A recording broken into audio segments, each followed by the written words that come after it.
the world, especially here in Japan. And that is why we have prepared a very special guest incentive program for all of you in partnership with the Department of Migrant Workers as well as the support of the Tourism Promotions Board.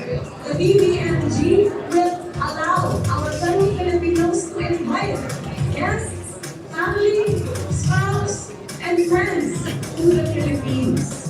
The Visita Be My Guest program will allow you to visit all of these destinations from Ilocos, Cebu, Davao, Palawan, Bohol, Boracay, Baguio, Batanes, Bicol, Cavite, Leyte, and Siargao.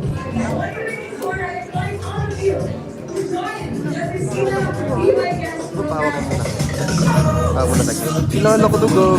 You're welcome here and be at home. Be a guest, be my guest, be a guest. In the Philippines, be a guest. Oh, this is Philippines, yes and no. You're welcome here and be at home. Be a guest, be a guest, be a guest. In the Philippines, be a guest. Oh, this is Philippines, not the wrong no. You're welcome here and be at home. Be a guest. Sign up, invite friends and family, and travel to the world's leading beach and dive destination and the world's leading country destination for tourism, the Philippines. Visita Be My Guest in the Philippines. That coincided po during the state visit of the President in Japan last February. So after Tokyo, we did the launch in Berlin, also in April in Los Angeles and San Francisco, and we're also doing regional launches. And I'd like to share with you, ito, sige, you want to watch? Ito, yung socks are in Sultan Kudarat for the regional launch.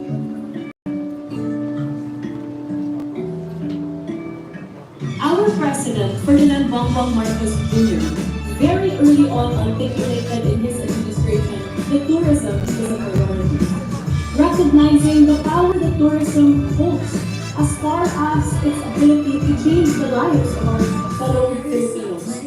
We have come here today as well to launch our President's program to encourage our fellow Filipinos to become tourism ambassadors for the Philippines. Whether you are an overseas Filipino worker or a Filipino living in the country, we are launching a program that gives you incentives if you invite a foreign friend, guest, or spouse into our country. The BBMP program offers as well opportunities for you to win prizes. We recognize that peace and order is the bedrock of development, and I greatly admire the manner with which the province of Sultan Kudarat has proven that peace is possible. To all of you looking forward to the very bright future that awaits tourism in Sultan Kudarat and the entire Philippines. Daghan kaayong salamat kaninyong tanan. Syukran. Ayan po. During the launching po sa lahat ng mga pinuntahan ng DOT, naramdaman po talaga namin ang tuwa at excitement ng ating mga kababayan na makauwi ng Pilipinas at mag-enjoy ng ating tourist destinations. And I'm sure kayo rin po.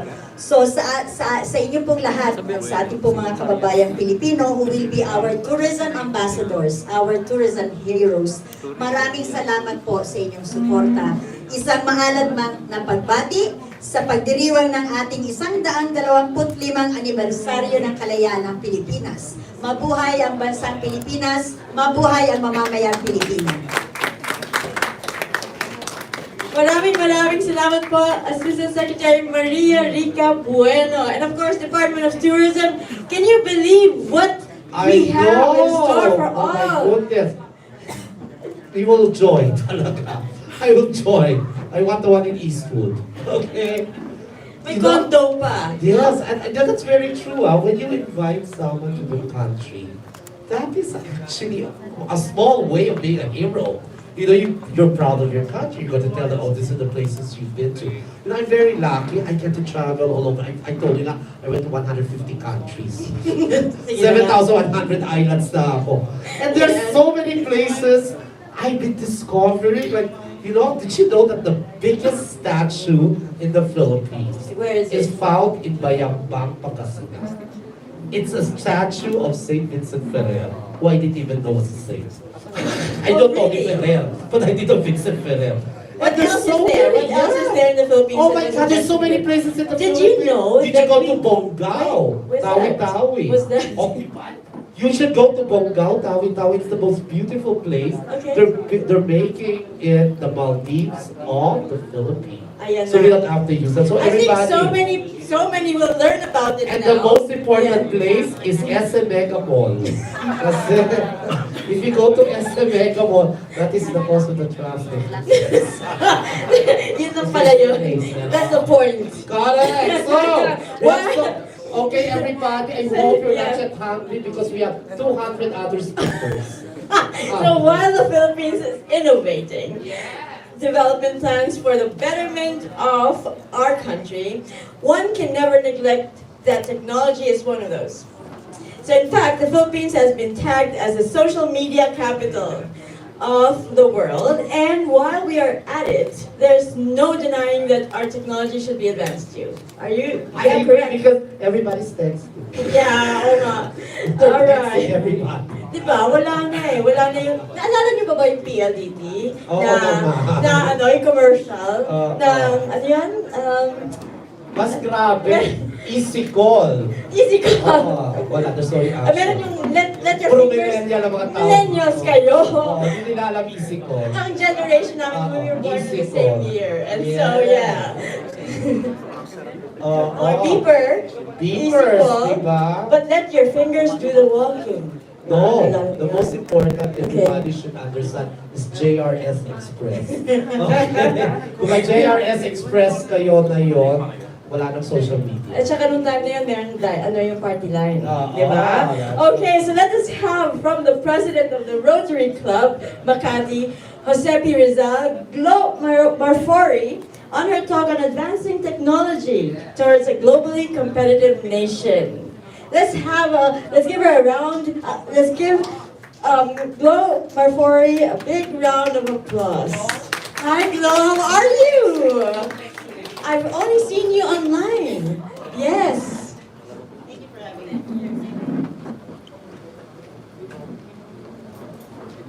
So, I prepared my speech in English. I wanted to share this in Filipino, but of course, let's be all considerate. Okay. So, advancing technology towards a globally competitive nation. Let me ask this group, what are we really advancing? What is that element that can set an individual or even a nation to an advantage? Anyone? What is that element that can set an individual or even a nation to an advantage? Resilience? Yes. Money. Knowledge. Okay. So my answer to that is information. Right? So when you have more information on something, diba, you're set to an advantage. Correct? So actually, defense uses information. Okay? So when we present, we use information. In science, information. So everything is information. Because information is power. Have you heard of it? Yes. It holds the lessons learned from our past history. Diba? When it's accurate, timely, and relevant to our present situation, information enables us to make informed decisions and effective actions. Correct? Forecasts, the future, right? Forecasts, on the other hand, give guidance and direction that will lead to opportunities to a better life. Now, even before, we have been developing ways on how to share what we know and where to store what we know. Our ancestors used songs, poems, stories. They wrote on walls of caves, papyrus, scrolls, and even, on skin, tattoos. Diba? So those are the information of their culture, heritage, right? Their feelings and emotions.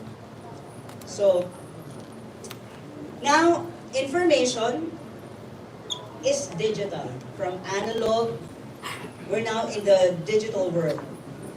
Sharing before would mean we transport filing cabinets, boxes, folders, but now we have microchips that can hold the information of the entire agency. And they get even smaller. And then there are now microchips that can be stored under your skin, right? To hold information of who you are, your whole identity, your whole history. So that's how powerful information now, and we store that on small chips. Now, what we did was to digitize. Information has gone from analog to digital, sharing with digitization of hard copies to soft copies. Information has become available and more accessible. Technology is always being upgraded to optimize efficiency in making information more available and accessible, with the time element which is always now. Diba? So this is our way of life. We have the fast food because we want it now. Diba? So we have in a click of a button because we want information now. You submit it, you want it sent already. Right? We have online banking because I want to give money to you now. This is our culture now. It's the now culture. With digitized information that's available and more accessible, manual systems and processes in information handling were always upgraded. Thus the birth of digitalization phase. We believe that digitalization made our tasks easier. It allowed us to save time, save money, so we can have more resources to be allotted in the things we love and the things we like. Now this fueled the creation of solutions and demand to digitally transform all information to give us what we need and more of what we need. Because solutions would improve our way of life. So let me just share you something that our club did during the pandemic about, how we use this information to improve the lives of a lot of people. Because while the pandemic brought unemployment and business closures to highest records, it forced us to a rapid paradigm shift with how to continue living. We were forced to opt out face-to-face meetings and join virtual meetings and online seminars. The malls were those of online stores and restaurants. They come to your doorstep through delivery service. You have the Grab, the Food Panda, right? The certainty of uncertainty fueled the Rotarian way of life, which is service above self, among the leaders of Rotary District 3830. So our club's past president, she's right over there, and then vocational service chair, Elizabeth Rabuy. Can you please stand? Beth, yeah. She's our past president, is Elizabeth Rabuy. She used technology to bridge the information of those businesses needing employees to people seeking work or livelihood opportunities. Businesses looking for avenues to promote their products and services were also given a marketplace to trade. Business communication and events proliferated. So together with Social Cons and Rotary Club of Makati, Jose P. Rizal, we launched our works, or Rotary Works. May I ask, can you please play the video? So training companies and resource speakers also shared self-help topics and livelihood opportunities. With our works, our communication was borderless.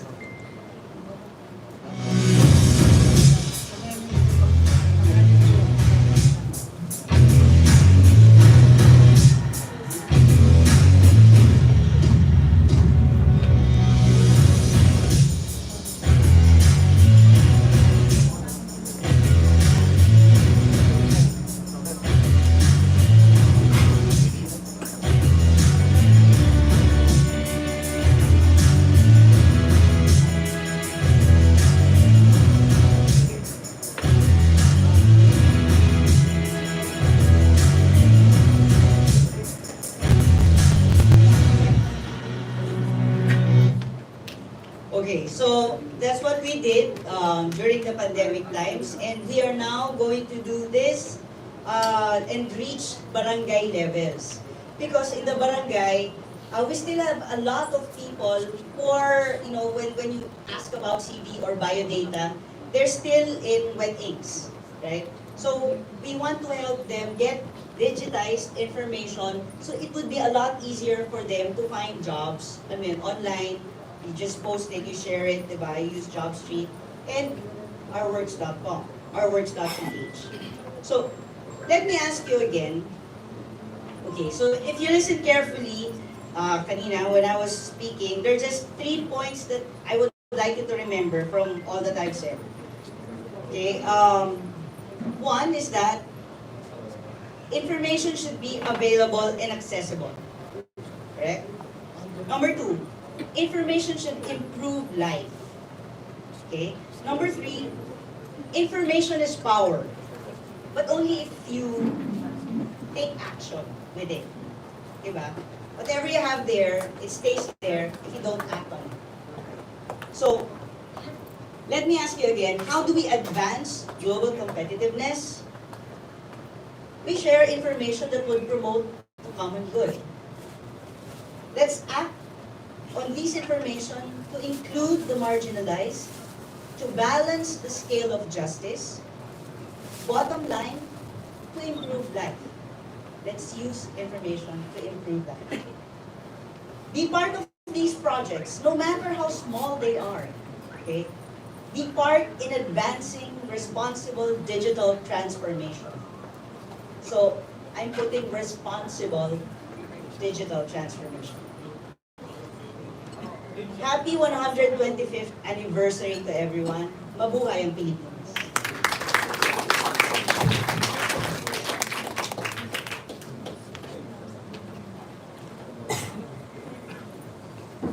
Thank you so much, the President of Rotary Jose Rizal, Mr. Global Forum.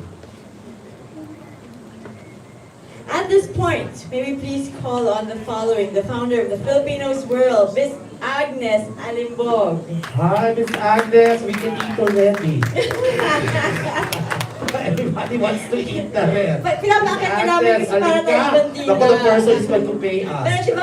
Pero teka muna, di ba para tayong bandila? We represent the Philippine flag. Okay. This is our founder of the Filipinos World, Miss Agnes Alimbog.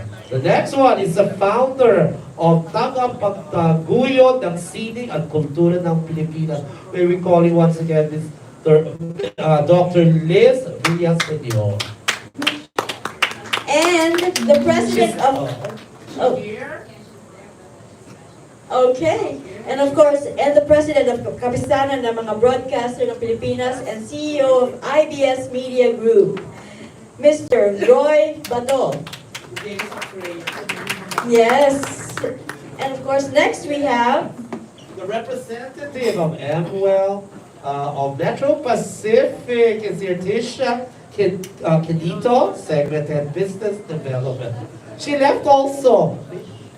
Josh is here. Are you hungry na, Josh? Come on. Because everybody's hungry already. Okay. Thank you, Josh. welcome Josh. And of course, may we also call some of our distinguished guests to please have the honor to present Yes, we're going to present some tokens. yes, cash. Okay. Let's start off. Also, can we call him Mr. Nelson Aguila, the Chairman and President of the Aguila Group of Companies. Yes, he's my very good friend. Nelson is here. And the Yes. President of Dreamscape, Dr. Bertito Hashimoto, to join us because we're going to give cash incentives also. Ikaw gusto ko yung DOT na, no? Prizes. Let's be friends. We will start off. This certificate of appreciation is presented to the grateful appreciation, outstanding support to the 25th Philippine Independence Day celebration with the theme Kalayaan 2023. Bagong Pilipinas, ang diwa ng pagkakaisa, living the bayanihan spirit. given this day, the 9th of June 2023 at the PNP Museum, Camp Crame, Quezon City.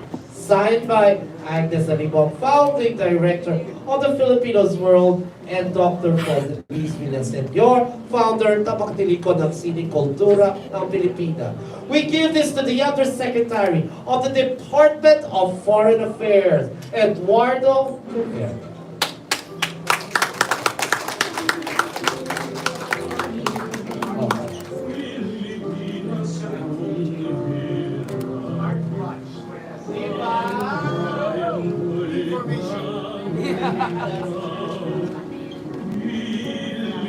See, you're also our model today, Secretary. The next one, we'd love to give again, the certificate of appreciation is presented in grateful appreciation and standing support for the 25th Philippine Independence Day celebration with the theme Kalayaan 2023, Bagong Pilipinas, ang diwa ng pagkakaisa, living the Bayanihan spirit. Given this day, the 9th of June 2023, at the PNP Museum, Camp Crame, Quezon City. Again, this is signed by Maria Agnes Alibong, the founding director of the Filipino World, and Father Luis Villaseñor, founder of Tapaktilikod ng Sining at Kultura ng Pilipinas. We'd like to give it to Assistant Secretary of the DMW, Venecio Villegas.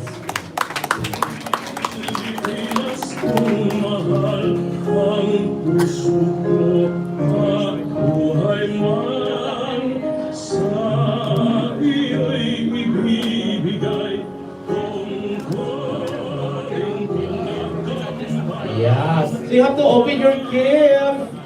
Oh, what is it? Okay, it's a smartwatch, diba?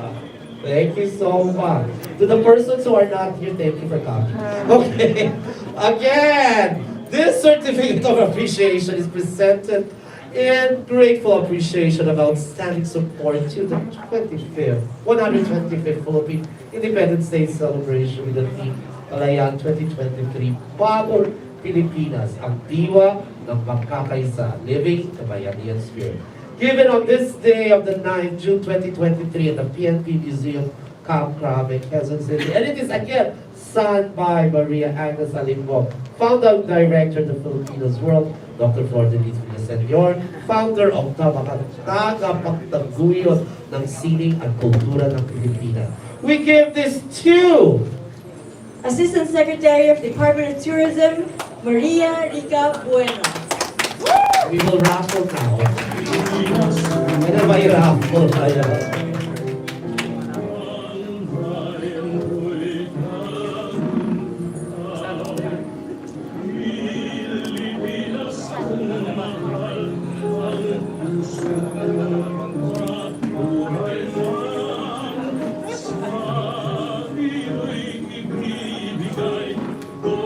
This certificate of appreciation is presented in grateful appreciation of outstanding support to the 125th Philippine Independence Day celebration with the theme Kalayaan 2023, Bagong Pilipinas, ang diwa ng pagkakaisa, living the Bayanihan spirit. Given on this 9th day of June 2023 at PNP Museum, Camp Crame, Quezon City, Philippines, signed by Maria Agnes Alibong, founding director of the Filipinos World, and Dr. Luis Villaseñor, founder of Tagapagtaguyod ng Sining at Kultura ng Pilipinas. May we call on Oh my God, the president of the Jose Rizal. Makati Rotary Club, Mr. Bisclo, performing.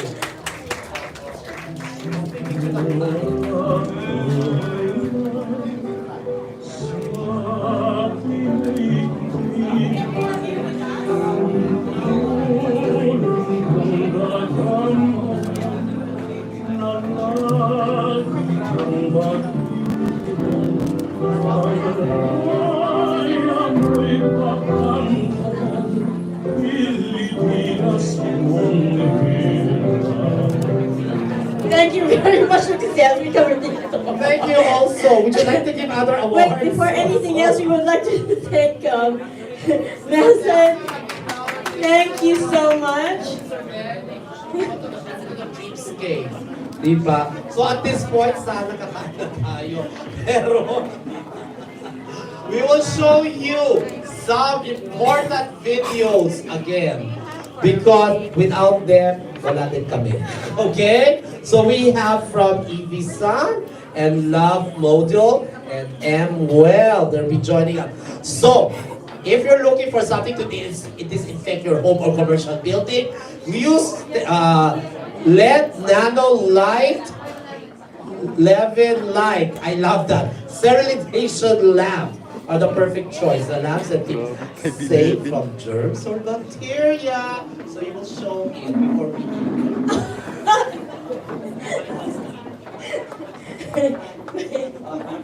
Wala akong masabi. Mabuhay ang Pilipinas. Wala. may raffle kami, ha? Don't be. Yeah, you know, we have raffle. Yeah. Bago kumain, Oo. pagkatapos na kumain. Yes, the Bentley is outside, ha? We're raffling a Bentley here. You're fun. So we're showing this video. Can you show the pictures of the people? In the meantime, if we cannot, maybe we can have a commercial break. Yes, we have a commercial break. Bye-bye the LED Nano Light Levin Light. So we're going to show that. It's also by EV Sun Malaysia. It's also looking for distributors in the Philippines. We should distribute that now. The EV Sunlights will be available in the Philippine market by today, June 9, 2023. There they are. Are you still exposing your family to germs? EVLN damages the DNA of these organisms and prevents them from replicating, reducing the risk of infection. It can be used in living rooms, kitchens, and bathrooms to eliminate germs from surfaces in the air. An effective way to maintain a clean and healthy living environment for families. EV LED lemon light do not require chemicals, hence zero harmful chemical residues.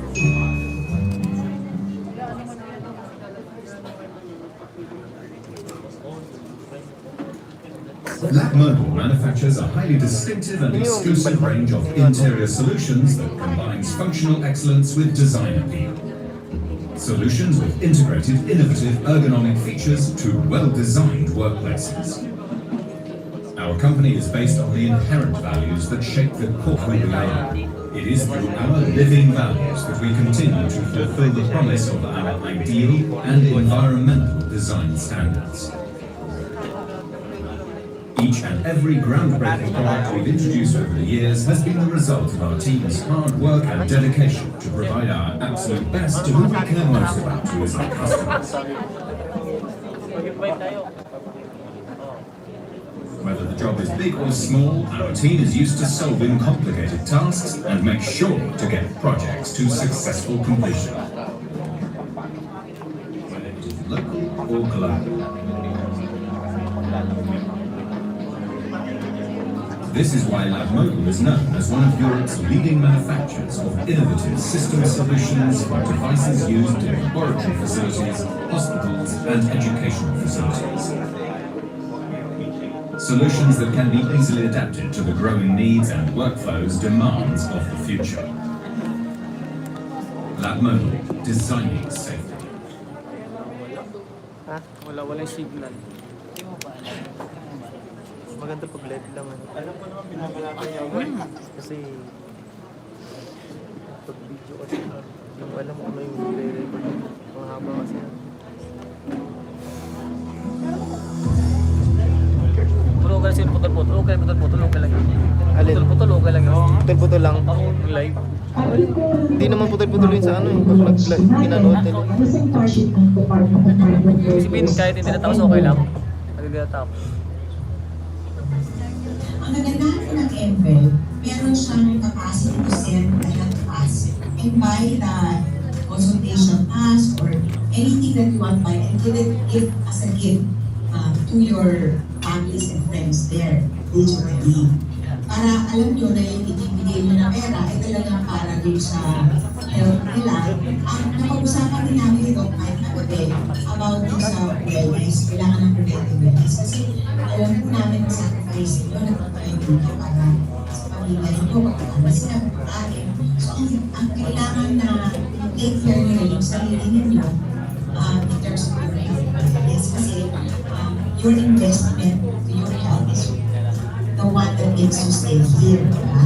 So, yun, ang ating MWell platform ay libre po in terms of access to exercise programs, food and nutrition, tsaka yung wellness for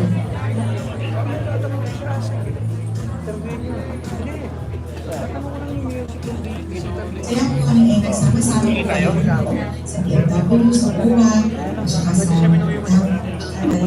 General, para po makapagdate po kayo lalo. So, kasama niyo kami, i-push po kami maraming salamat. Kasama ko rin ito sa listahan.